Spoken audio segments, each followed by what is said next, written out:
আমার সোনার বাংলা, আমি তোমায় ভালোবাসি। চিরদিন তোমার আকাশ, চিরদিন তোমার আকাশ, তোমার বাতাস আমার প্রাণে। ও মা আমার প্রাণে বাজায় বাঁশি সোনার বাংলা, আমি তোমায় ভালোবাসি। ও মা ফাগুনে তোর আবির বনে ঘ্রাণে পাগল করে মরিহার। হায় রে ও মা ফাগুনে তোর আবির বনে ঘ্রাণে পাগল করে। ও মা ঘ্রাণে তোর ভরা খেতে কি দেখেছি, আমি কি দেখেছি মধুর হাসি সোনার বাংলা।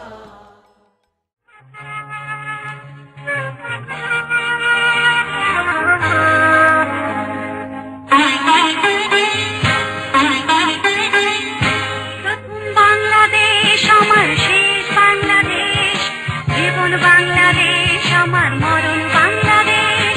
প্রথম বাংলাদেশ আমার শেষ বাংলাদেশ, জীবন বাংলাদেশ আমার মরণ বাংলাদেশ।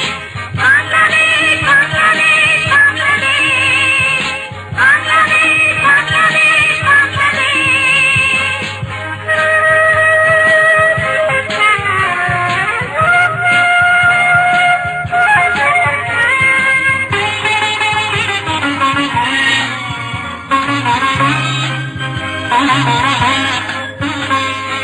আমার আঙিনায় ছড়ানো বিছানো সোনা সোনা ধুলি কণা, মাটির মমতায় ঘাস ফসলে সবুজের আলপনা। আমার আঙিনায় ছড়ানো বিছানো সোনা সোনা ধুলি কণা।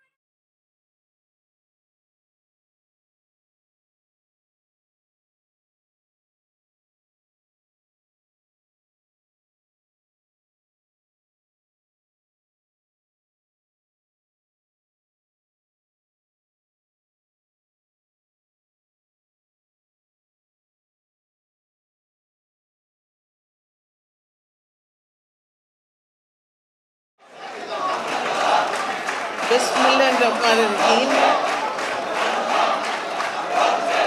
ছাত্র দলের ৩৮তম প্রতিষ্ঠা বার্ষিকী উপলক্ষে ছাত্র দলের নবাজেট সভাপতি, সাধারণ সম্পাদক, সহসভাপতি সহ সকল ছাত্র নেতৃবৃন্দকে আমি আমার নিজের এবং দলের সকল নেতার কর্মীর পক্ষ থেকে জানাচ্ছি আন্তরিক অভিনন্দন এবং শুভেচ্ছা।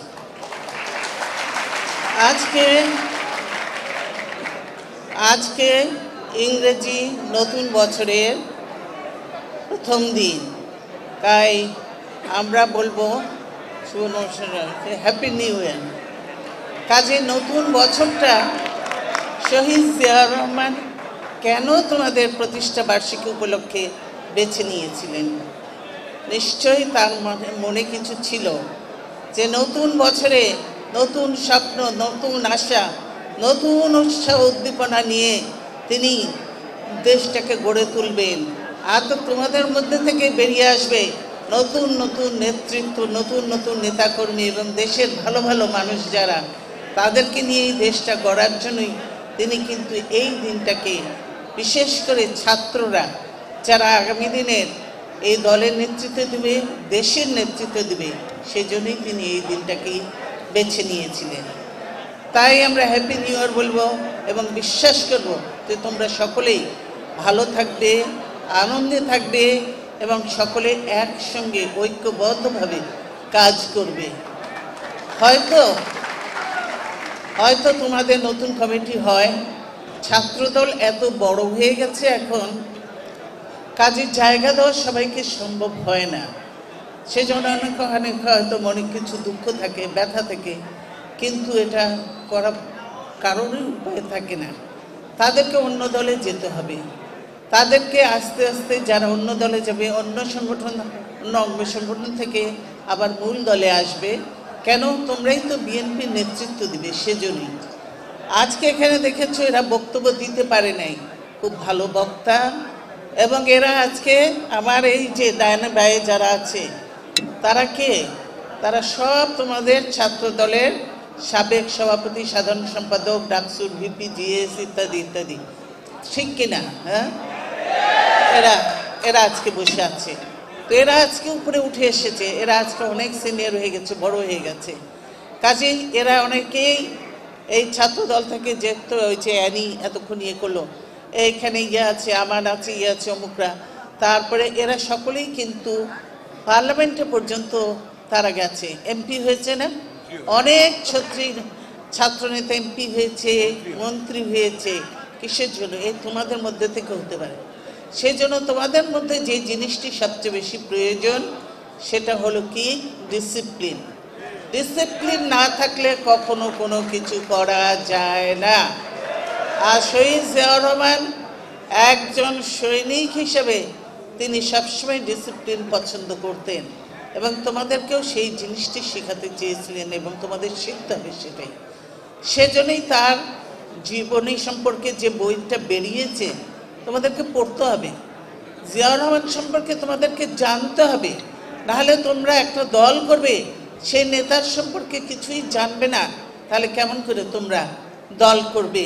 বা তোমরা যখন বক্তব্য দিবে তার বিভিন্ন দিক তোমরা তুলে ধরবে, তবেই তো তোমরা বুঝতে পারবে যে জিয়াউর রহমান কী ছিল এবং কেন দেশের মানুষ তাকে এত বেশি ভালোবেসেছিল, সেটা তোমাদেরকে বুঝতে হবে।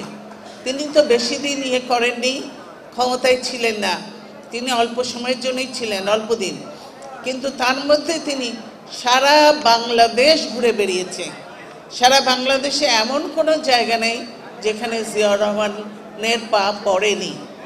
জিয়াউর রহমান গেছেন এবং মানুষের সঙ্গে, শুধু ছাত্র নয়, যুবক নয়, সাধারণ মানুষের সঙ্গে মিশেছে। গরিব মানুষ, কৃষক, মা বোন সবাই মিশেছে। সেই জন্য সকলেই কিন্তু জিয়ার নাম শুনলে তারা একটু আবেগে আপ্লুত হয়ে যায় জিয়াউর রহমানের কথা শুনলে।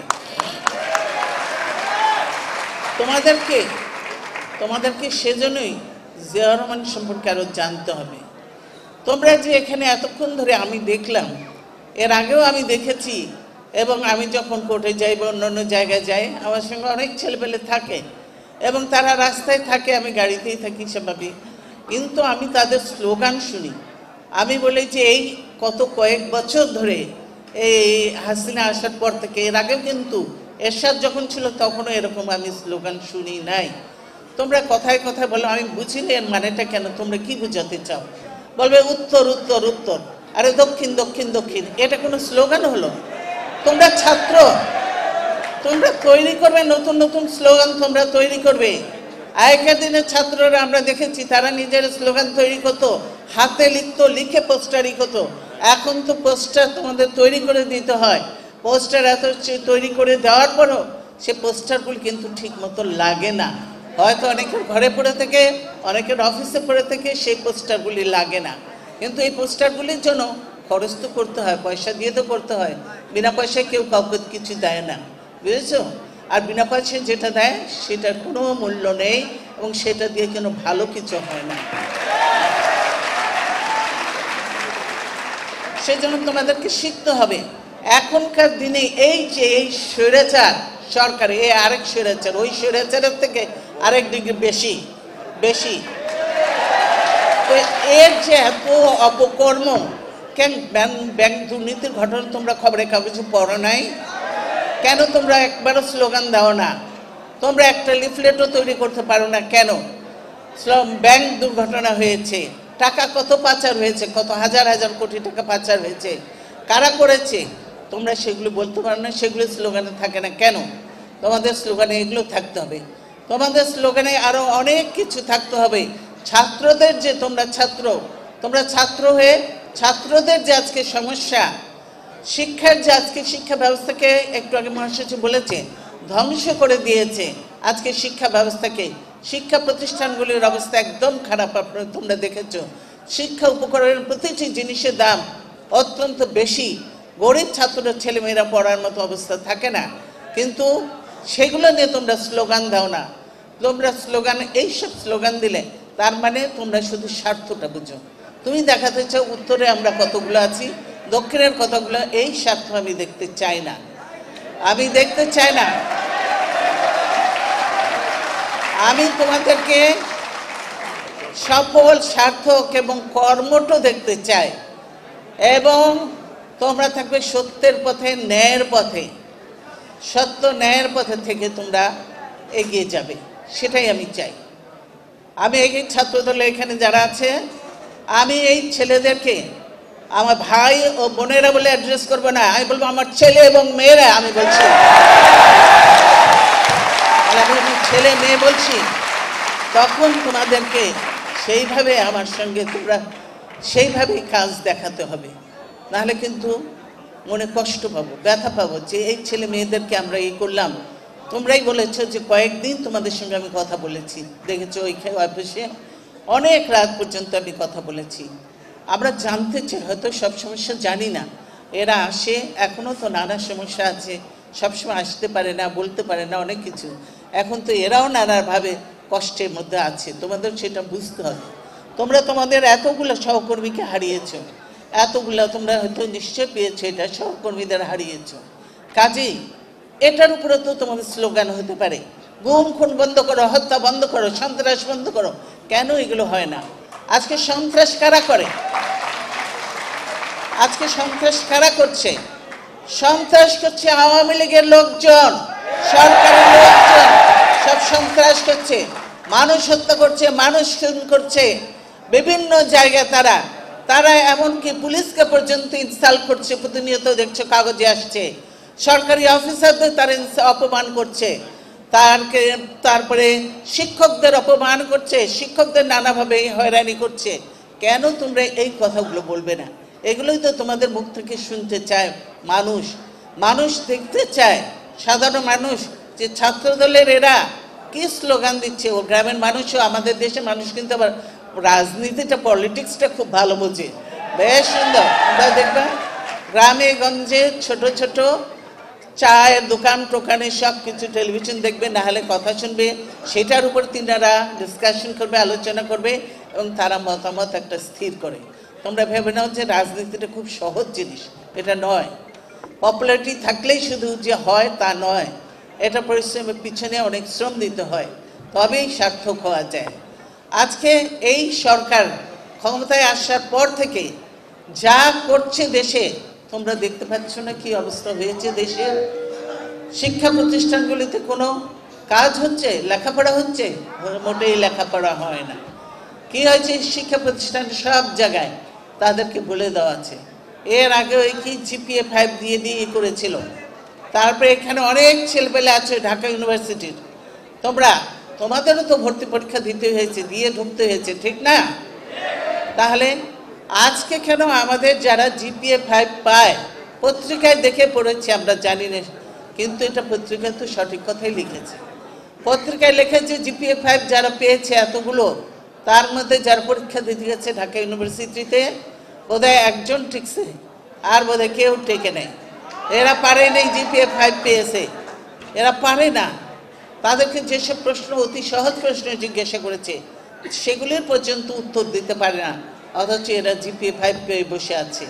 বুঝছো? আজকে পরীক্ষা নিয়ে নানা রকম কারসাজি।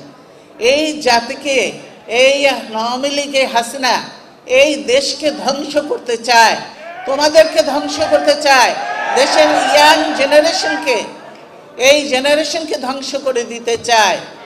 দিয়ে কি করতে চায়? ক্ষমতায় মসনদটা পাকাপোক্ত করতে চায়। বিনা ক্ষমতা পাকাপোক্ত করতে চায়, সেজন্য প্রতিনিয়ত কি করছে? প্রতিনিয়ত নতুন নতুন আইন পাশ করতে চায়। কোথায় আইন পাশ করে? কার জন্য আইন পাশ করে? ভোটে নির্বাচিতই হয়নি, যারা অনির্বাচিত, যেখানে কোনো অপোজিশন নাই, যেই সংসদে কোনো বসার মতো মানুষ নাই, কারণ মানুষের ভোটে এরা নির্বাচিত হয় নাই। কাজে আইন পাশ করার অধিকার এদের কারণ নেই, এদের কারণ আইন পাশ করার অধিকার নেই। কাজেই এরা বিনা ভোটে নির্বাচিত, নিজেদেরকে নির্বাচিত ঘোষণা করে। বিনা ভোটে তো নির্বাচিত হবে না, বিনা ভোটে হয়েছে তারা। আর এখানে কি অপোজিশন একটা বানিয়েছে, এখন একবার এটা তো সাহেব বিবি গোলামের কারবার হয়ে গেছে। এইটা দেখো, একবার বিবি বসে, এখন সাহেব আবার উত্তোলা করতেছে যে আমি এবার বড় অপোজিশন হব, আমি বসবো এইবার অপোজিশনে, তাহলে আবার গুরুত্ব বেড়ে যাবে উনার। নাহলে উনি তো খুব কাকুতিমিনতি করেন, যদি না পারেন ওনাকে আরেকবারের জন্য রাষ্ট্রপতি দেন, দিয়ে দেশটাকে একদম জাহান্নামে নিয়ে গেছে, আর একদম আর শেষ যেটুকু আছে সেটুকু আমি শেষ করে দিয়ে তারপরেই আমি যাব আল্লাহর নামে, বিদায় নেব। মানুষের কাছ থেকেও বিদায় নেবে আর আল্লাহর এই দুনিয়া থেকেও বিদায় নেবে। এরকম কে কখন যাবে আমরা বলতে পারি না, বলাও ঠিক নয়, আমি এটা বলতে চাই না। কিন্তু এদের যে ষড়যন্ত্র হচ্ছে দেশকে নিয়ে, সেই জিনিসটা তো তোমরা ঠেকাতে হবে। তোমরাই জ্ঞান ছাত্র যুবক যারা আছে, তাদের কৃষক শ্রমিক মেহনতি মানুষ, গ্রামের মানুষ, তাদেরকে বলতে হবে কথাগুলি, কি কি করছে, যাদের জাগাতে হবে। তারা যদি না জাগে তাহলে আর কি হবে বলো? তোমরা দেখলে না এই দেশে কিরকম আন্দোলন হয়েছে? এই দেশে পাকিস্তানিদের জন্য তখন দেখেছো, নিজের মাতৃভাষার জন্য আন্দোলন হয়নি। সেটা শুরু হয়েছে কোথা থেকে? ঢাকা বিশ্ববিদ্যালয় থেকে শুরু হয়েছে সেই আন্দোলন, মাতৃভাষার আন্দোলন। সেই ভাষা প্রতিষ্ঠিত হয়েছে। তারপরে শুরু হয়েছে স্বাধীনতার আন্দোলন, সেই স্বাধীনতার আন্দোলন। তারপরে মুক্তিযুদ্ধ। মুক্তিযুদ্ধ দেখলে যে সেটাও মুক্তিযুদ্ধে বেশিরভাগ ইয়াং ছেলেপেলেরা গিয়েছে, সৈনিকরা গিয়েছে, আর্মি পার্টিসিপেট করেছিল। কে ঘোষণা দিয়েছিল স্বাধীনতার ঘোষণাটা? কে দিয়েছিল? শহীদ জিয়াউর রহমান। কিন্তু শহীদ জিয়াউর রহমানের তো কাজ ছিল না, দায়িত্ব ছিল না। এটা ছিল যারা পলিটিক্সে তখন পলিটিশিয়ান ছিলেন, যারা তখন ক্ষমতার জন্য বার্গেনিং করছিলেন, তাদের দায়িত্ব ছিল যে যখন এই বার্গেনিংয়ে হচ্ছে না, তারা সব শূন্যের পর শূন্য এনে এই দেশের মানুষকে করছে, রাজারবাগ আক্রমণ করেছে, পিলখানা আক্রমণ করেছে, মানুষ হত্যা করছে, নানা রকম হচ্ছে। তখনও তারা কেন মানুষকে স্বাধীনতার ঘোষণা দেওয়ার জন্য তার নেতারা বারবার তাদের নেতার কাছে যেয়ে অনুরোধ করেছে, কাকুতি মিনতি করেছে, কিন্তু তারপরেও কিন্তু স্বাধীনতার ঘোষণাটা তিনি দেননি। তিনি চেয়েছিলেন পাকিস্তানের প্রধানমন্ত্রী হতে, তিনি বাংলাদেশের প্রধানমন্ত্রী হতে চান না, বাংলাদেশের প্রধানমন্ত্রী হতে চান নাই। কিন্তু আইন পাস হয় নাই, তাহলেই আবার নানা কেস আছেই তো, একটার পর একটা কেস আছে ইচ্ছা মতো। কাজে এগুলো নিয়ে বদার করি না। তো তিনি তো বাংলাদেশের স্বাধীনতাটা ঘোষণা দেননি। যত মানুষ শুনেছে, এমনকি তাদের নেতারা পর্যন্ত শুনেছে, জিয়াউর রহমান ঘোষণা দিয়েছে স্বাধীনতা, মুক্তিযুদ্ধের আহ্বান করেছেন, তার ডাকে তার আহ্বানে সাড়া দিয়েই সবাই যুদ্ধে অংশগ্রহণ করেছে, মুক্তিযুদ্ধ হয়েছে। তিনি তো শুধু ঘোষণা দিয়েই বসে থাকে নাই, তিনি কিন্তু যুদ্ধে অংশগ্রহণ করেছেন, যুদ্ধে অংশগ্রহণ করেছেন। তাদের নেতারা নিজেদের যে অপকর্ম সেগুলো বলার পর্যন্ত সাহস নেই। আর মিথ্যে প্রচারণা জিয়াউর রহমান সম্পর্কে, আমার পরিবার সম্পর্কে প্রতিনিয়ত তাদের খারাপ নোংরা ভাষা, বাজে কথা, মিথ্যে কথা এগুলো আছে। বলতে দাও, যত ইচ্ছা মিথ্যা বলুক, আমার কোনো কিছু না। মানুষই তাদেরকে বুঝবে যে এরা কত নিচু, কত নোংরা, আর কি প্রকৃতির লোকেরা। মানুষ তাদেরকে আরও বেশি দূরে ঠেলে দেবে তাদের কাছ থেকে। কাজে সেজন্যই জিয়াউর রহমান যে লোকটা দেশের জন্য যুদ্ধ করলো, দেশে স্বাধীনতার ঘোষণা দিল, ডাক দিল, সকল ঐক্যবদ্ধ হলো, তারপর তো তিনি ক্ষমতা নিয়ে বসে থাকেন, তিনি আর ব্যারাকে ঠিকই ফিরে গেছেন। তার দায়িত্ব, তাকে যা দায়িত্ব দেওয়া হয়েছিল তিনি সেটাই পালন করেছেন। কিন্তু সেই দেশটা, সদ্য স্বাধীন দেশটা, এই অল্প 2 বছরের মাথায় বোধহয় 2 বছর কি 3 বছর হবে না, 3 বছরের মাথায় দেশটার কি অবস্থা হয়েছিল। তোমরা ইয়াং হয়তো অনেকেই দেখো নাই, কিন্তু যারা বয়স্ক আছে তারা দেখেছে, তারা জানে এই দেশের কি অবস্থা হলো। এই দেশে মহা দুর্ভিক্ষ হলো, দেখেছো না? হয়নি? কত সালে হয়েছিল বলো তো দেখি? 74, ঠিক 74-এ হয়েছিল। 1974 সালে দুর্ভিক্ষ হয়েছিল। সেই দুর্ভিক্ষের কি অবস্থা তোমরা দেখেছিলে? সেখানে মানুষ খাওয়া পায়নি, খাওয়া নিয়ে কাড়াকাড়ি করেছে, ডাস্টবিনে খাওয়া খেয়েছে, কুকুর মানুষ একসঙ্গে খেয়েছে, মানুষ মানুষের বমি করে খেয়েছে। সেখানে মানুষ কাপড়ের অভাবে, তারা দেখেছে কাপড়ের অভাবে মানুষ জাল পর্যন্ত পড়েছে, কাপড়ের অভাবে মানুষ তার নিজের স্বজন মৃত্যুর পরে কাফনের কাপড় দিতে পারেনি, কলা পাতা দিয়ে মুড়িয়ে ভেসিয়ে দিয়েছে। এই সব ইতিহাস জানো। এটাই হলো আওয়ামী লীগের ইতিহাস, এটাই হলো আওয়ামী লীগের চরিত্র। আওয়ামী লীগ এইভাবেই দেশটাকে তখন শেষ করেছিল, দেশটাকে সেদিন শেষ করেছিল। তারপরে দেশের মানুষ আর তাদের কখনো ক্ষমতায় আনেনি। তারপরে আবার চুরি চামারি করে যেই হোক অনেক বছর পরে মাপ টাপ চেয়ে এটি করে ক্ষমতায় বসেছিল। ক্ষমতায় বসার পরে যা শুরু করলো, যা নিয়ম ওদের, এই আর এখন তো এই ক্ষমতায় বসাই নেই। এখন তো তাদের চিরস্থায়ী বন্দোবস্ত করার জন্য একের পর এক নতুন নতুন আইন পাশ করে, যাতে তারা তাদের যে ভবিষ্যৎ যারা আছে বংশধর, তাদেরকে পর্যন্ত ক্ষমতায় দিয়ে যেতে পারে। তারা দেখো রাষ্ট্রীয় ভবন নিয়ে নিচ্ছে, রাষ্ট্রীয় ভবন নিয়ে নিচ্ছে, বিভিন্ন বাড়ি তারা নিয়ে নিচ্ছে, তাদের দিতে হবে। এটা বাংলাদেশে কখনো পৃথিবীর কোথাও বোধহয় হয় নাই যে এরকম। স্বামী হলেও হতে পারে, স্বামীর জন্য একটা দায় কিছু না থাকে, কিন্তু বাপের জন্য, তার স্বামী থাকা সত্ত্বেও, স্বামীর বাড়ি থাকা সত্ত্বেও বাপের জন্য এরকমভাবে সরকারি বাড়ি লিখিয়ে নেবে নিজের নামে, এটা কখনো হয় না। সেটাও করেছে, সেটাও করেছে তারা। কাজে কি করেনি, তারা শুধু তাদের কথা চিন্তা করে। তারা কি মনে করেছো তারা তোমাদের একবার চিন্তা করে, তোমাদের ভবিষ্যতের কথা চিন্তা করে, বা দেশের মানুষের ভবিষ্যতের কথা চিন্তা করে? করে না।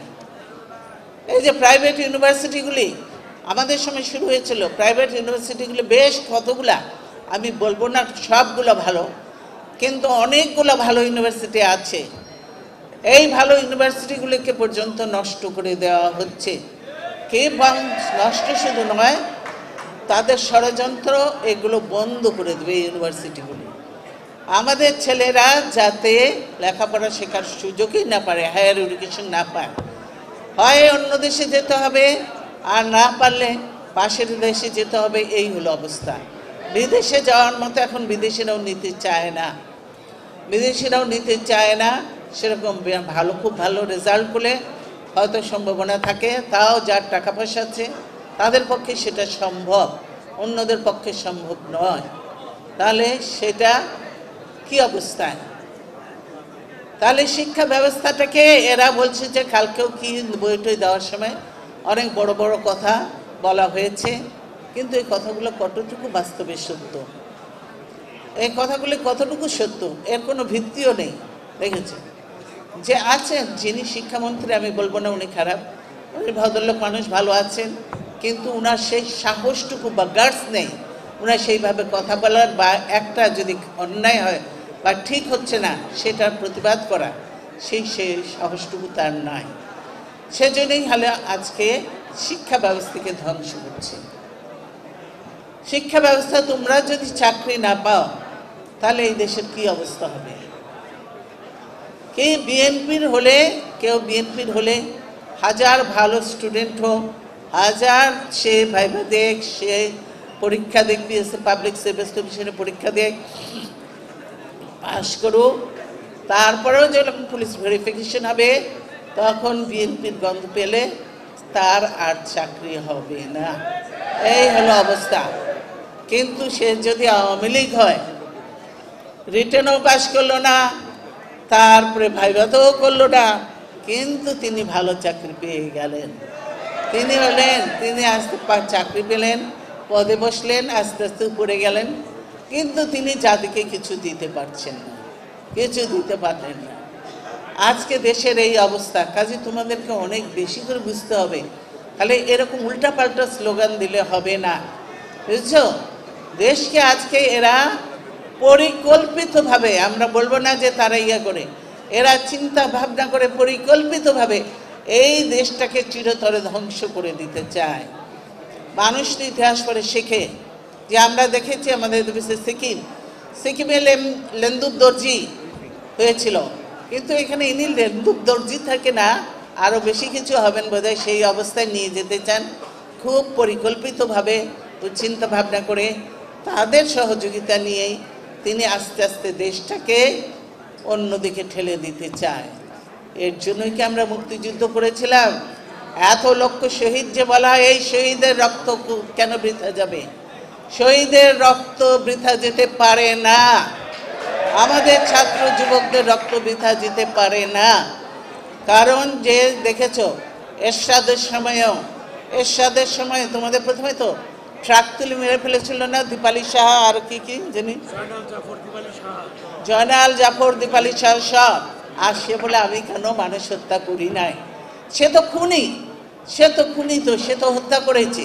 সব খুনিগুলা তাই সেইখানে যে জুটেছে। এখন সব খুনিগুলা যদি দেখো তোমরা একটা করে, এদের নাম নেওয়াও ঠিক না, এগুলো যে জুটেছে ওখানে কি করেছে? ওখানে জুটে এখন দেশে এই অবস্থা শুরু করেছে।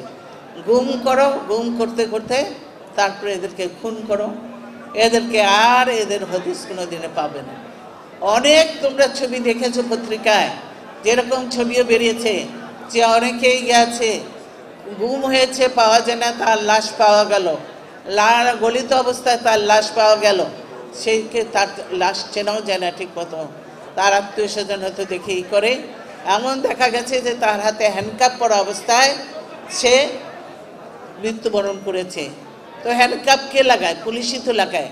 পুলিশ তাকে বলছে যে ক্রস ফায়ার নয়, পুলিশ তাকে গুলি করে নিয়ে যেয়ে বাইরে গুলি করে হত্যা করেছে। এই হলো অবস্থা। কাজেই দেশ থেকে গুম, হত্যা, খুন, এই ক্রস ফায়ার এগুলো বন্ধ করতে হবে, এগুলি বন্ধ করতে হবে। এই পুলিশ করা চলবে না। পুলিশকে বলতে হবে যে হ্যাঁ, আমরা পুলিশে আইন শৃঙ্খলা ঠিক রাখার জন্য পুলিশের দায়িত্ব পুলিশ করবে, কিন্তু আপনারা দয়া করে আমাদের ছেলেপেলেদের উপরে এরমভাবে গুলি করে আমাদের ছেলেপেলেদেরকে হত্যা করবেন না। আপনি যে দেশেরই হন না কেন, আপনি বাংলাদেশের যে জেলারই হন না কেন, আপনার একটা পরিচয় আছে, কিন্তু আপনি যে ইউনিফর্মটা পরেছেন এটারও একটা মর্যাদা আছে। সেই মর্যাদাটা রক্ষা করে আমি বলে পুলিশ বাহিনীকেও বলবো, এই কথায় কথায় গুলি করা বন্ধ করেন, কথায় কথায় গুলি করা বন্ধ করেন। থানায় নিয়ে যে ছেলেরা আসে, তো আমার কাছে ছেলেরা আসে, এই যে থানায় নিয়ে যে তার পায়ে বন্দুক ঠাকিয়ে গুলি করে দিল, ফলে কি হলো? তার পাটা অকেজো হয়ে গেল, পাটা কেটে ফেলতে হলো, সে তো পঙ্গু হয়ে গেল সারা জীবনের জন্য। এই হলো অবস্থা। তার একটু মায়া লাগলো না? সে তো আমি বাঙালি, আমি তো বাঙালি, আমি কেমন করে আমার দেশের মানুষকে খুন করি? নাকি এরা বাঙালি নয় অন্য কেউ? সেটাও আমাদের জানা দরকার। আমাদের এটা প্রশ্ন, আমাদের একটা প্রশ্ন যে এরা কি বাংলাদেশি কে না অন্য দেশি? এটাও আমার মানুষের জিজ্ঞাসার মধ্যে আছে, এটা মানুষে জানতে চায় কিভাবে এইভাবে মানুষকে হত্যা করতে পারে। কোনোদিনও এর আগে আমরা দেখিনি, এর আগে আমরা কখনো এরকম কিছু দেখিনি।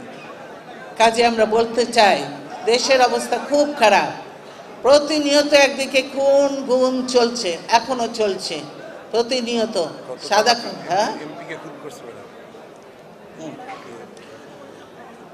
খুন গুম এগুলো চলছে প্রতিনিয়ত। এখন আবার বেড়ে গেছে, মাঝখানে একটু কমেছিল, এখন আবার বেড়েছে। এত খুন গুম হচ্ছে, তারপরে কোনোটার কিন্তু বিচার হয় না, বিচার হয় না, তদন্ত হয়, কিন্তু তদন্ত রিপোর্টও প্রকাশ হয় না। তোমরা কেউ তদন্ত রিপোর্ট পেয়েছো? কেউ পায় নাই, কেউ দেখে নাই। প্রকাশ হয় না তদন্ত রিপোর্ট, তদন্ত থেকে দেয়।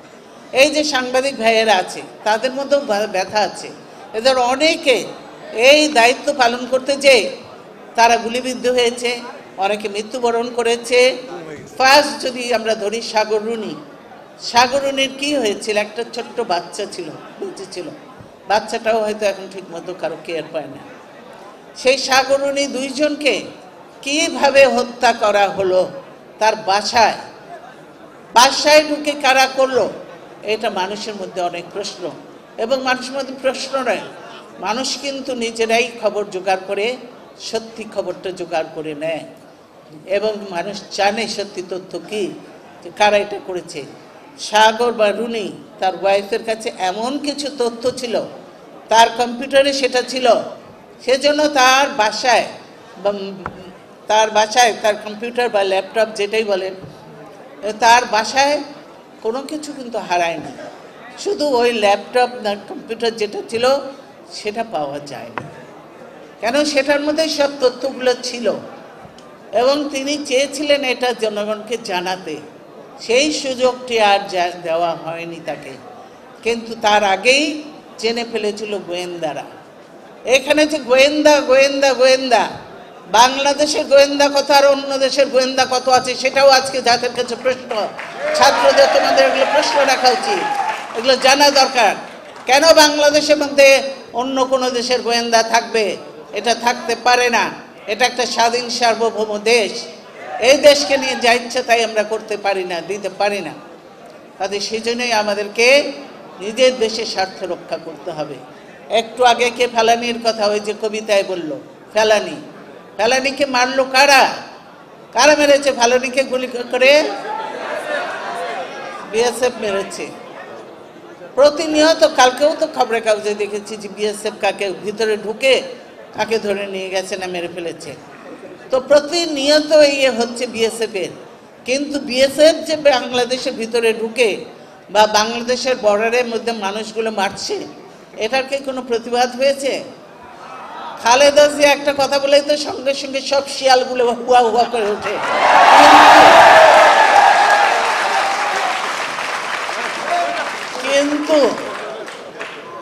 কিন্তু যখন বিএসএফ পারে তখন এই শিয়ালগুলোর মুখ আবার বন্ধ থাকে, এর বলা যাবে না, এইটা বলা যাবে না, বুঝছো? এই হলো অবস্থা। কাজে সেজন্যই তোমাদেরকে জাগতে হবে, ঘুমিয়ে থাকলে চলবে না, বুঝছো? তোমাদেরকে জাগতে হবে। তোমরা হলো দেশের ভবিষ্যৎ, তোমরাই হলো স্বাধীনতা সার্বভৌমত্বের অত্যন্ত প্রহরী, তোমাদেরকে রক্ষা করতে হবে। আমরা ভেবেছিলাম নতুন বৎসরে খবরের কাগজে হয়তো একটু ভালো খবর দেখব, একটু আনন্দের খবর দেখব। কিন্তু এই নতুন বছরের খবরে যারই হোক না কেন কষ্ট লাগে, হত্যা যারই হোক না কেন, নতুন বছরে খুলেই দেখলাম এই হত্যা, এখানে হত্যা, কোথায় হত্যা? রংপুরে, গাইবান্ধা আর খুলনা। এইসব কিসের জন্য এগুলো? এই হত্যা বন্ধ করতে হবে। আমি বুঝি না বিএনপি আওয়ামী লীগ, কিছু বুঝি না, আমি বুঝি হত্যা বন্ধ হতে হবে। কোনো দলের লোককে হত্যা করা যাবে না, তারা মানুষ। সেই জন্যই আমরা তাই বলছি যে আমি যে এটা দিয়েছি ইলেকশন কমিশনের প্রস্তাবটা, এটা কি তোমরা পড়েছো? সবাই পড়ো নাই। এটা বই আকারে করা হয়েছে, কিন্তু তোমরা পড়ো নাই। তাহলে তোমরা কিসের ছাত্র? তোমরা কেন ছাত্র দল করবে? বা তোমরা যুবদলই বা কেন করবে? যারা এই বস্তি থেকে দিয়ে বস্তির ছেলে পেলে এনে দল করতে যাবে না। সংখ্যা আমি দেখতে চাই না, আমি দেখতে চাই ভালো ম্যারিট দেখতে চাই। আমি সেখানে যে যোগ্য উপযুক্ত ছেলে পেলে আছে কিনা, আমি সেটাই বলেছি।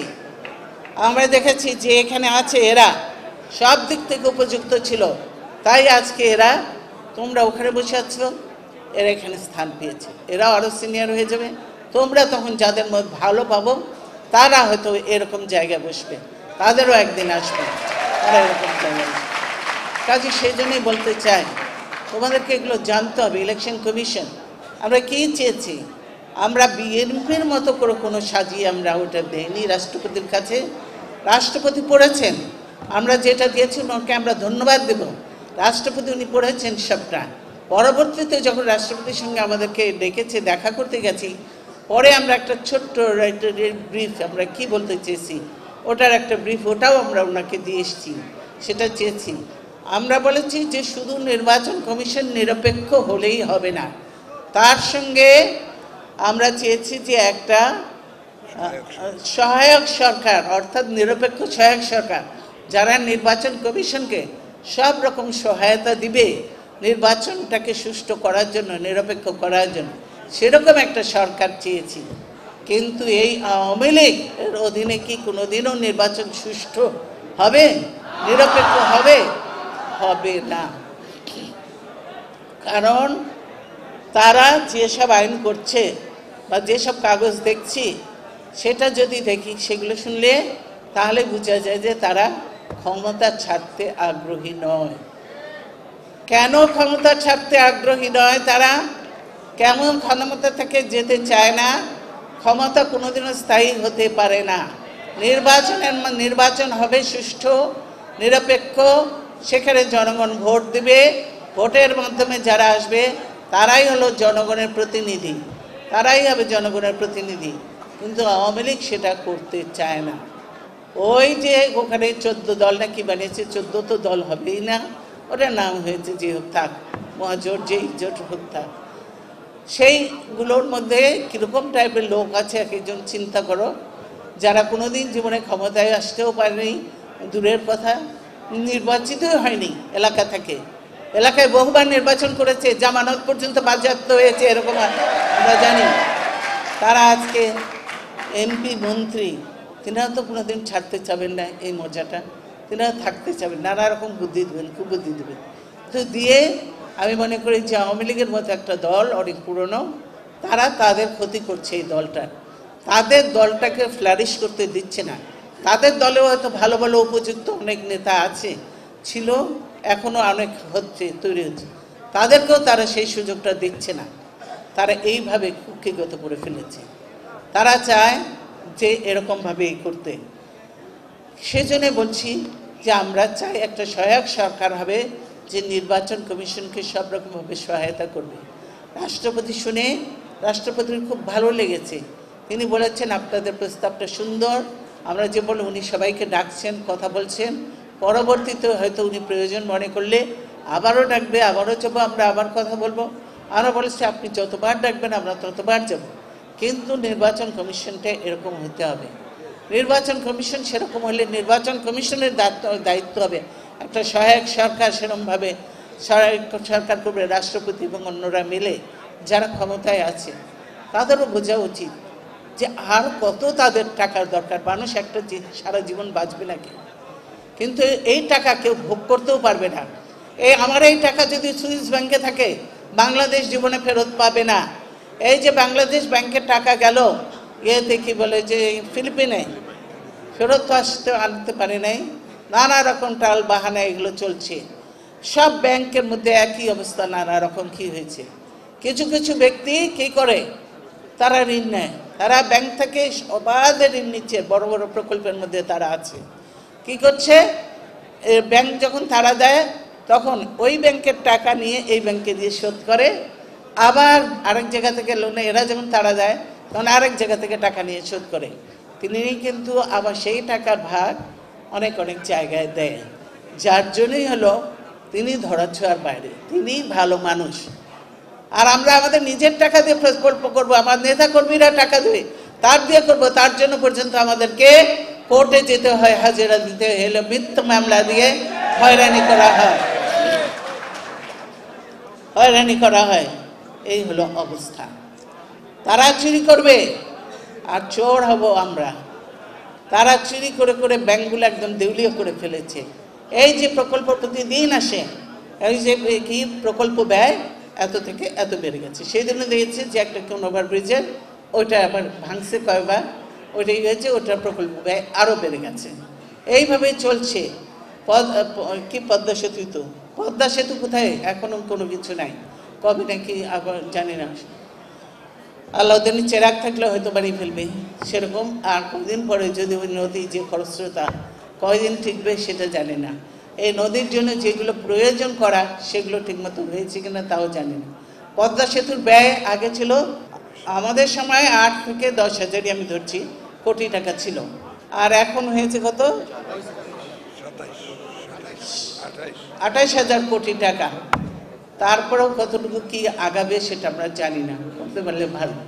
কিন্তু এই হলো মানে দেশটাকে লুটে পুটে যে চায়, যে যে জায়গা চায় যে এখানে গ্যাস উত্তোলন করবো, ওখানে রেল বানাবো, সেতু বানাবো, ওখানে রেলের লাইন করব, ওখানে অমুক ইয়ে করে দেবো, সব কিছু যে যে প্রকল্প নিয়ে আসে কমিশনের মাধ্যমে সব প্রকল্প তাকে দিয়ে দেওয়া হবে, আর ওখান থেকে বড় কমিশনটা নিয়ে নেওয়া হয়।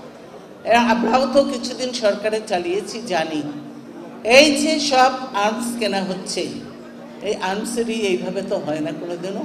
অনেক নিয়মকানুন আছে, কিন্তু আজকাল কোনো নিয়মকানুনই ধার দেয় না, টেন্ডারের পর্যন্ত ধার ধরে না।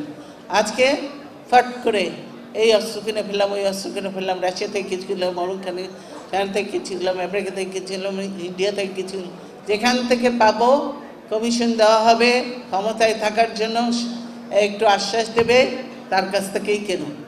ক্ষমতায় তো থাকি, তারপরে দেখা যাবে কি হয় দেশ নিয়ে। এই দেশ দিয়ে আর কি দরকার? আমরা যতদিন পারি থাকি, লুটে পুটে খাই দেয়, আরাম করে থাকি, তারপরে দেশ নিয়ে আমাদের কোনো চিন্তা নেই। এই হলো। কিন্তু তোমরা আজকে তোমাদের প্রতিষ্ঠা বার্ষিকী, তোমাদের কাছে একটা বিরাট দিন, আনন্দের দিন। তোমাদেরকে আজকে শপথ নেওয়ার দিন যে এই দেশটাকে আমরা এই যে জালেম অত্যাচারী লুটেরা সরকারের হাত থেকে কি করে দেশটাকে আমরা বাঁচাবো, কি করে আমরা বাঁচাবো, সেই জন্য আমরা দেশ সেরকমভাবে চিন্তা ভাবনা করে কর্মসূচিও দিতে হবে এবং চিন্তা ভাবনা করে কথাও বলতে হবে। কাজে এই লুটেরা সরকার, তাদের যত রকমের লুটের কাহিনী আছে, এই কাহিনী দিলে কিন্তু বিরাট একটা বই হবে। এই পেপার কাটিং থেকে বের করলেও বহুত কিছু বের হবে। কাজেই এই আজকে একটা লুটেরা খুনি সরকার ক্ষমতায় বসেছে এবং তারা মনে করছে যে ওখানে বসেছি, ওখান থেকে তাদের আর কেউ টলাতে পারবে না। কিন্তু টলাবার মালিক তো একজন উপরে, উনি ছাড়তে দেন। যখন শয়তানকে বাড়তে দেয় রাশি ছাড়ে, এক সময় এমন দেবে তখন আর কিছু থাকবে না, সব। সেই জন্য ইনারা ভাবছেন এখন বসেছি সব চেয়ারগুলিতে, বিশেষ করে যিনি আছেন চেয়ারে বসেছি এমন শক্ত করে ধরে রাখতে হয় না। ওই আজকে কি ইন্ডিয়া একটা অ্যাড দেয় না, কি ফেভিকল নাকি একটা আঠা, ফেভিকল লাগাই বসে গেছি, কাজেই এখান থেকে আর উঠছি না, নড়ছি না, এখান থেকে আর উঠছি না, নড়ছি না। এই হলো অবস্থা, বুঝেছেন? এই হলো অবস্থা। কাজে বুঝতে হবে যে দেশটা কোথায় যাচ্ছে। তাদের সংগঠনের মধ্যে কোনো ডিসিপ্লিন নেই। তারা বলেছে তাদের সংগঠনকে, সেটাও দেখেছি, কিন্তু সেখানেই মারামারি, ঘানাখুনি, গোলাগুলি, নানা রকমের হচ্ছে। তাদের পদ পদবি নিয়ে, টেন্ডার নিয়ে প্রতিনিয়ত এই কাজ কারবার হচ্ছে। তারা করছে। এই যে আজকে যে আমরা বলি আদিবাসী বলি বা কি বল বিভিন্ন সম্প্রদায়ের বলি, সে তাদের কি অবস্থা? গাইবান্ধায়, এই যে গাইবান্ধায় হচ্ছে, গাইবান্ধায় আদিবাসীদের উপরে সাঁওতালদের উপরে কি হলো? কারা করলো এটা? পরিষ্কার তো তারা বলেছে, ওখানে পরিষ্কার এই খবরের কাগজ, এই যে সাংবাদিক ভাইয়েরা এরা তুলে ধরেছে, যে ভিডিওতে এসছে এখানে সাঁওতাল পট্টিতে আগুন দিচ্ছে কারা? পুলিশ কাদের নিয়ন্ত্রণে? এই সরকারদের নিয়ন্ত্রণে না।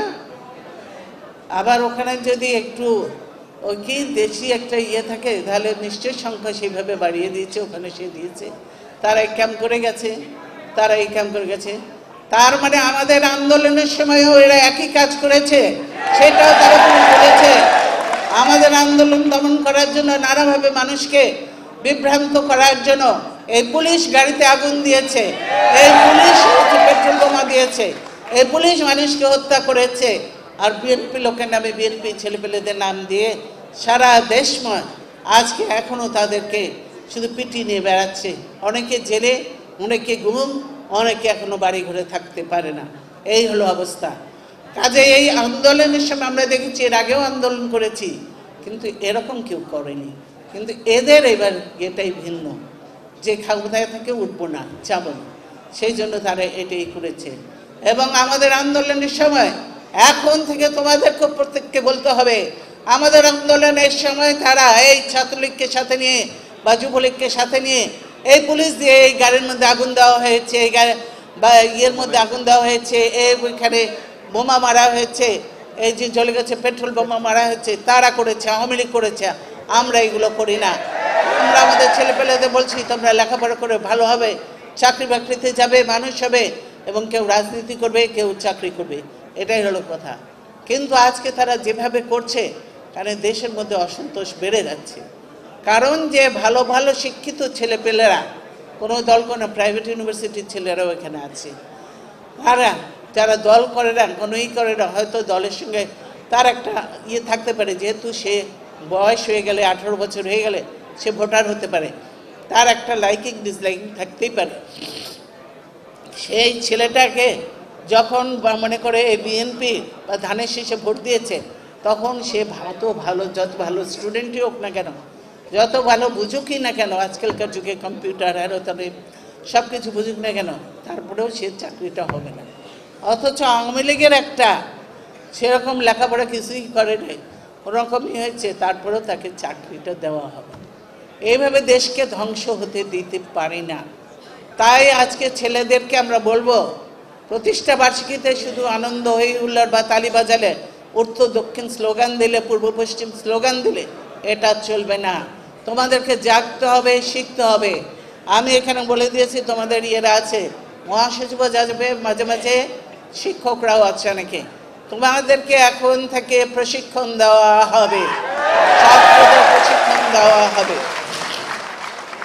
আর অনেকেই আছে, তাদের কি করে প্রশিক্ষণ দেওয়া হবে, যাতে তোমরা সত্যিকারে সোনা হয়ে বেরিয়ে আসতে পারো দেশকে নেতৃত্ব দেওয়ার জন্য।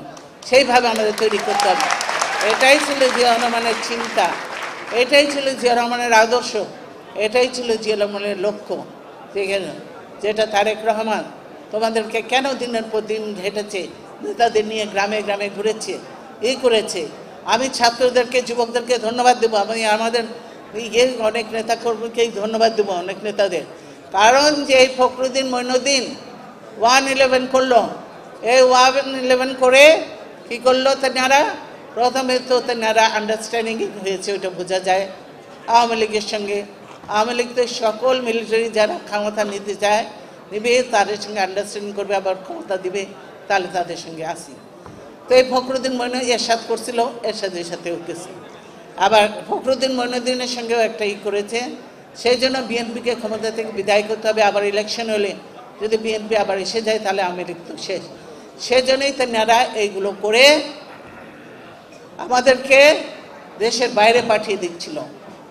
কিন্তু আমি বলেছি যে শুধু একজন বাইরে চলে গেছিল, তারপরে আমি বলেছি দেশের বাইরে আমি যাব না, কারণ দেশের বাইরে আমার কোনো ঠিকানা নাই, আমার কোনো কিছু নেই। দেশের বাইরে আমি যাব না, এই দেশেই আমি থাকব, এই দেশেই আমার জন্মস্থান, এই দেশেই আমার মৃত্যু হবে, এই দেশের মানুষের কাছে মধ্যেই আমি বেঁচে থাকতে চাই। সেজন্য আমি যাইনি, যার জন্য আমার ছেলে দুটাকে নির্যাতন সহ্য করতে হয়েছে, নানা রকম নির্যাতন। এই নির্যাতনের ঠেলায় কিন্তু আমি কোকুকে হারিয়েছি। আমি কোকুকে হারিয়েছি, সে এগুলো দেখেনি, নিতে পারে না, সেগুলো এত হয়েছে, সেগুলো আমি এগুলো বলতে পারি না, আমি শুনি না কখনো, এতভাবে হয়েছে। তারেক আল্লাহর রহমতে আল্লাহ বাঁচিয়ে দিয়েছে, দেখছে এখনও, কিন্তু তার পা নিয়ে সে এখনও পা ঠিক মতো করতে পারে না, এখনও ঘোরাতে হয়, তাও কষ্ট করছে, বিদেশে রয়েছে, কী করবে, চিকিৎসার জন্য প্রয়োজন। এই জন্য আমি যাইনি, তার জন্য তাদেরকে প্রথমে নিয়ে গেছে, নিয়ে যেয়ে তাদেরকে দিয়ে বহু অত্যাচার করেছে। তো তারা মায়ের বাইরে কিছু নয়, তারা কিছুই করেনি। তারপরে আমাকেই করেছে, এসেছে, কিছুতেই পারেনি। আমি বলছি যাব না।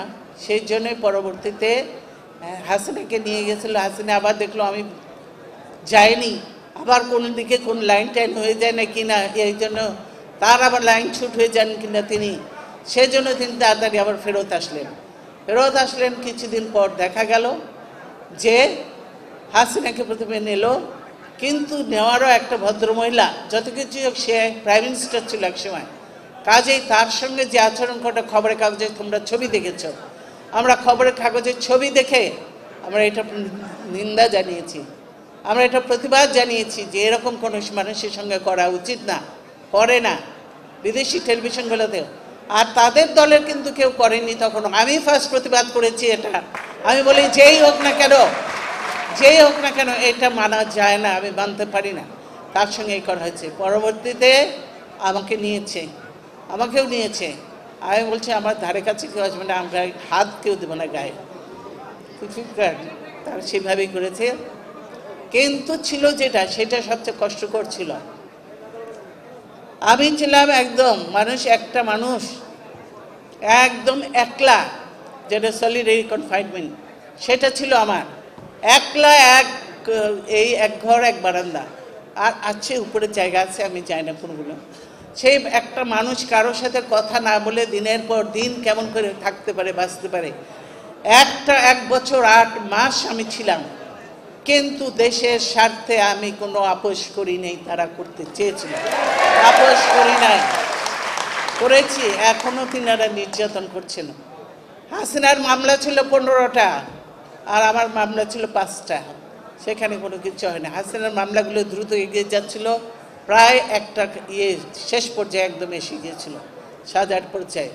সেটাকে তিনারা তারপরে ক্ষমতায় আসার পর সব মামলা, তিনারা একটা সার্কুলার জারি করলেন, খবরের কাগজেও দেখেছেন, করলো যে যা যা মামলা হয়েছে সেই ফখরুদ্দিনের সময় সব মামলা তুলে নেওয়া হবে। কিন্তু সব মামলা বলতে কি বুঝিয়েছে শুধু আওয়ামী লীগের হাসিনার সব মামলা উঠলো, আর তাদের 7,500 নেতা কর্মীদের মামলা উঠলো, কিন্তু বিএনপির একটা মামলাও ওঠে নাই। এখনো এই মিথ্যে মামলা নিয়ে আমাদের সঙ্গে নানারকম ছলচাতুরি করছে, মিথ্যে মামলা নিয়ে, কিন্তু কিছু লাভ নেই। আমরা জানি, সকলেই যে দেখেছে সেই বলেছে যে কিছু না। আমি তাদের সঙ্গে রীতিমতো তর্ক করেছি, যারা গিয়েছিল তখন আর্মির তাদের সব প্রস্তাব নিয়ে আমি বলেছি আমার কোথায় কি আছে দেখাও, কিচ্ছু দেখাতে পারবে না। তারা স্বীকার করেছে আমার কাছে মুখের সামনে, আপনার নামে কিছু নাই, আপনার মামলার মধ্যে কিছু নাই, কিন্তু আমরা বাধ্য দিতে হয়েছে, নাহলে কিভাবে আমরা আটকব, সেই জন্য এটা করেছে। এই হলো তাদের অবস্থা, কিন্তু আমি তাদের সঙ্গে যাই নাই। সেই জন্যই মঈনুদ্দিন ফখরুদ্দিন নিজেরা বাঁচতে পারবে, তাদেরকে বৈধতা দেওয়া হবে ইত্যাদি সে বলেছে, দিয়েছে। আমি বলছি এই বৈধতা সব জিনিসে আমি দিতে পারবো না, দেখতে হবে সেটা কোন জিনিস, তবে সেটা হতে পারে। তাই তাদের বিশ্বাস হয়নি, নিজের জান বাঁচাতে হবে। তিনারা ভেবেছিলেন মঈনুদ্দিন ফখরুদ্দিন বোধহয় এতই সহজ আর এতই তাড়াতাড়ি বোধহয় মানুষ তাদেরকে মেনে নেবে, কিন্তু তারা ভাবেন নাই যে তাদের পায়ের নিচে মাটি নেই, 2 বছরের বেশি কোনো কিছু করতে পারে নাই। কিন্তু আমি বলবো যে কথাটা বলতে চেয়েছিলাম, এইটা করেছে যে আমার দল ভাঙতে চেয়েছিল না, হয়েছিল, আলাদা একটা বিএনপি করেছিল। এই ইলেকশন কমিশনই নানা রকম শয়তানি করেছে, তখন ইলেকশন কমিশন নানা রকম শয়তানি করেছে, কিন্তু আমার তৃণমূলের যে তারেক রহমান সংগঠন করে গিয়েছিল, তৃণমূলের নেতা কর্মী কেউ নড়ে নাই। এই ইয়াং ছেলেপেলেরা সব ছিল, সব আছে, সব থাকবে। এরা সাচ্চা বিএনপি, খাঁটি বিএনপি। এরা কোথা থেকে আসেনি, ওরা সরাসরি পাশ করে লেখাপড়া করে ডাইরেক্ট বিএনপিতে এসেছে, সেই জন্য এরা সাচ্চা। যারা এই পথপথ ঘুরে এসেছে তাদের মধ্যেই নানা রকমের ক্ষমতার লোভ বেশি। বিএনপির করলো, কিন্তু কয়দিন টিকছেন তারা? বিএনপি ভাঙতে পেরেছে? পারেনি, পারবে না। কি পারবে? পারবে না। কাজে সেই জন্য বুঝতে হবে যে বিএনপি একটা দল আছে, টিকে থাকবে, এবং যারা দেশের সাথে বেইমানি করছে, দেশের মানুষের সাথে বেইমানি করছে, দেশকে অন্যের হাতে তুলে দেওয়ার মতো ষড়যন্ত্র করছে, তাদেরকে দেশবাসী কখনো মাফ করবে না। আল্লাহ তাআলাও তাদেরকে মাফ করবে না। তারা কত এই যে ছেলেগুলোকে হত্যা করেছে, তাদের মায়ের চোখের পানি, আরও তো আছে, এই কটা না, আরও অনেক আছে আমাদের কাছে। কত মায়ের চোখের পানি, বোনের চোখের পানি, স্ত্রীর চোখের পানি, তাদের বাচ্চাদের চোখের পানি, এটা বৃথা যেতে পারে না। এই হাসিনা ক্ষমতায় আসার পরে পরেই বিডিআর এর ঘটনা হলো না? কি ভয়াবহ বিডিআর ঘটনা হয়েছে, সেটার কি রিপোর্ট বেরিয়েছে? এখনো বের হয়নি, রিপোর্ট হয়ও নি, ঠিক মতো বের হয়নি। যারা রিপোর্ট করছিল তাদের কাছে করতে দেয়নি। আমরা জানি এর সঙ্গে কারা জড়িত, কি দেশবাসী সেটা ভালো করেই জানে। অনেকের কাছে অনেক তথ্য কিছু আছে, কিন্তু কেউ এখন ই করে না। সেই তথ্য অনেক দূর শুনে গেছে, আমেরিকা পর্যন্ত অনেকে চলে গেছে। যেই হোক, কাজে বুঝতে পারছেন যে এই দেশকে নিয়ে খেলা চলছে, ষড়যন্ত্র চলছে। এই দেশের যুবকদের, এইদেরকে মা বোনদের, কর্মক্ষম মা বোনদেরকে সবকে বেকার করে দিতে চায়। আজকে আমাদের কত শিল্প কলকারখানা বন্ধ হচ্ছে, আজকে কত লোক বেকার হচ্ছে, গার্মেন্টস কত বন্ধ হয়েছে, এখন একের পর এক বন্ধ হচ্ছে। বিদেশে আমাদের গিয়ে কমে গেছে, এক্সপোর্ট কমে গেছে, বিদেশে আমাদের জিনিসপত্র নিচ্ছে না। এখন রেমিটেন্স, বিদেশ থেকে যে টাকা পাঠায় সেটা কমে যাচ্ছে। সৌদি আরব দেখেছেন যে মিডল ইস্টে বেশি নেয়, তারা কেউ নিচ্ছে না। এই নিব নেব বলে আবার বন্ধ হয়েছে, মালয়েশিয়া নিব নেব বলে আবার বন্ধ হয়েছে, কারণ তাদের এইসব নানা রকমের জন্য বন্ধ হয়ে যায়। কাজেই দেশটাকে ভালোবাসলে, যারা সত্যিকারে ছাত্র নেতারা আছো, যারা সত্যিকারে দেশকে ভালোবেসে, দলকে ভালোবেসে, নেতাদের প্রতি, যে নেতাই থাকুন নেতাদের প্রতি সম্মান শ্রদ্ধা রেখে দল করতে চাও, তারাই দল করতে পারবে। শুধু আজ বাজে দেখলে আমি বলছি আমি কোয়ালিটি চাই, কোয়ান্টিটি চাই না, আমি সেইভাবে করবে। ভালো ভালো যারা সত্যিকারে এরকমই, তারা দল করো, তারা বড় বড় পদে যাবে, আস্তে আস্তে সবাই যাবে। কিন্তু আজকে আমাদের প্রশ্ন, আমরা সেই জন্য আমরা তখনই জানতাম যে ফখরুদ্দিন মঈনুদ্দিনের লক্ষ্যটা কী ছিল। সেই জন্য আমরা তখন মানুষের কাছে হয়তো ভাবছি খুব আউটডেটেড একটা স্লোগান। আর হাসিনা ডিজিটাল, কি যে ডিজিটাল করছে, সবই ডিজিটাল করে তো নিজেদের পেটে চলে যাচ্ছে আর কি, এই হলো অবস্থা। তো আমরা বলেছিলাম না, দেশ বাঁচাও মানুষ বাঁচাও, আজকে মানুষকে বাঁচানো হবে। আজকে উনি বেঁচে নেই, সাংবাদিক নির্মল সেন বলেছিল না তাদের নেতাদের সময়, আমি স্বাভাবিক মৃত্যুর গ্যারান্টি চাই। কেন বলেছিল এই কথাটা? কারণ স্বাভাবিক মৃত্যু ছিল না, সব অস্বাভাবিক মৃত্যু এমনভাবে হচ্ছিল বিধায় এই কথাটা বলেছিলেন তিনি। এবং আমি সময় নেই, আমি পড়ব না, তোমরা যদি পারো তোমরা দেখে নিবে। এখানে একটা আছে, এখানে ইন্ডিয়ার একটা পত্রিকা, কি পত্রিকার নাম জানি, স্টেটসম্যান পত্রিকায় একটা লিখেছে, বুঝেছ? কুলদীপ নায়ার, খুব বড় জার্নালিস্ট, খুব বড়। জিয়াউর রহমান তাকে দেখেছেন এবং আমার সাথেও তার কয়েকবার কথা হয়েছে, এর আগে এসেছিল, তার সঙ্গে কথা হয়েছে। তিনি যে কথাগুলো লিখেছেন সেটা যদি আমি পড়ি তোমরা অবাক হয়ে যাবে যে ইন্ডিয়ার মতো পত্রিকা, স্টেটসম্যান একটা নাম করা পত্রিকা, খুবই নাম করা পত্রিকা, প্রেস্টিজিয়াস পত্রিকা, তাহলে কি করবো দেখি পড়ে নিই।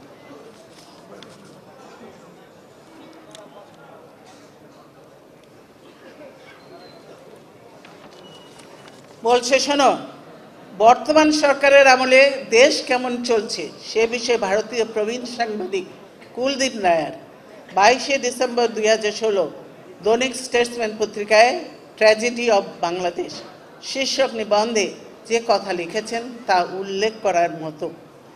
কুলদীপ নায়ার লিখেছেন, শেখ হাসিনা বর্তমানে ক্ষমতা ছাড়তে রাজি নন। বিরোধী দল বলছে তারা তাকে নির্বাচনের মাধ্যমে ক্ষমতা থেকে সরাতে পারবে না, কারণ তিনি সুষ্ঠু নির্বাচন দেবেন না।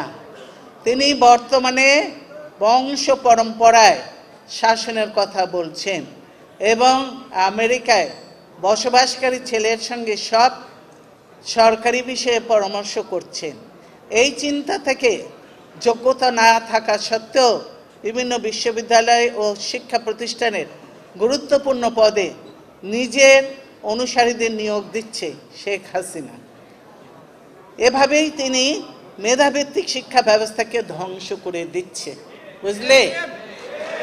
এই আমি একটু আগে বলেছিলাম এই কথাগুলি ধ্বংস করে দিচ্ছে, এতে তার কিছু যায় আসে না। কারণ তিনি মনে করেন ধর্ম নিরপেক্ষতার নামে তিনি তার অনুসারীদের উচ্চ পদে বসাতে পারেন।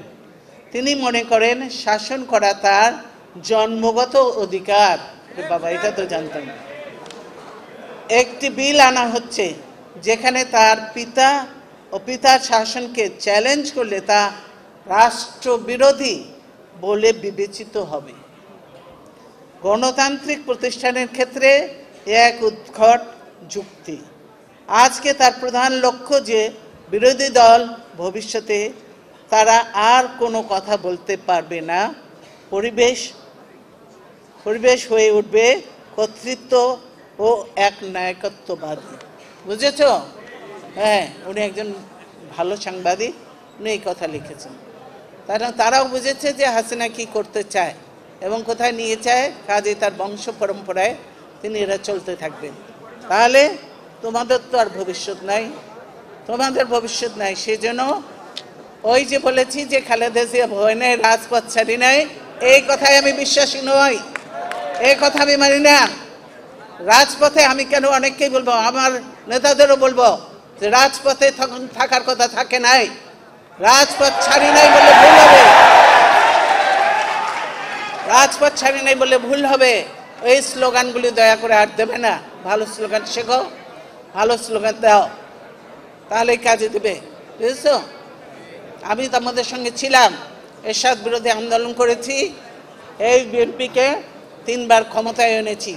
ইনশাআল্লাহ দলকে সুন্দর করে গুছিয়ে, কোনো গ্রুপিং লাবিং থাকবে না, দলকে সুন্দর করে গুছিয়ে যারা উপযুক্ত যোগ্য তাদেরকে নেতৃত্ব দিয়ে বিএনপি ইনশাআল্লাহ আবার ক্ষমতায় আসবে। ছাত্রদলের প্রতিষ্ঠা বার্ষিকীতে এটাই তো আমাদের শপথ, এটাই তোমাদের হতে হবে শপথ, এবং তোমাদেরকে সেইভাবেই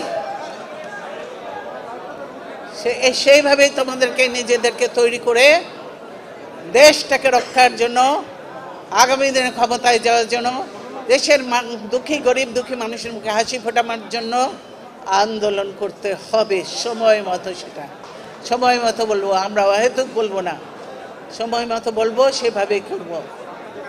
কাজেই আমি আমার বক্তব্য দীর্ঘায়িত না করে আজকের এই তোমাদের জন্মদিনে, বছরের প্রথম দিনে তোমাদের সকলের সুস্বাস্থ্য, দীর্ঘায়ু ও দীর্ঘ জীবন কামনা করে তোমাদের আমার বক্তব্য শেষ করছি। আল্লাহ হাফেজ। বাংলাদেশ জিন্দাবাদ।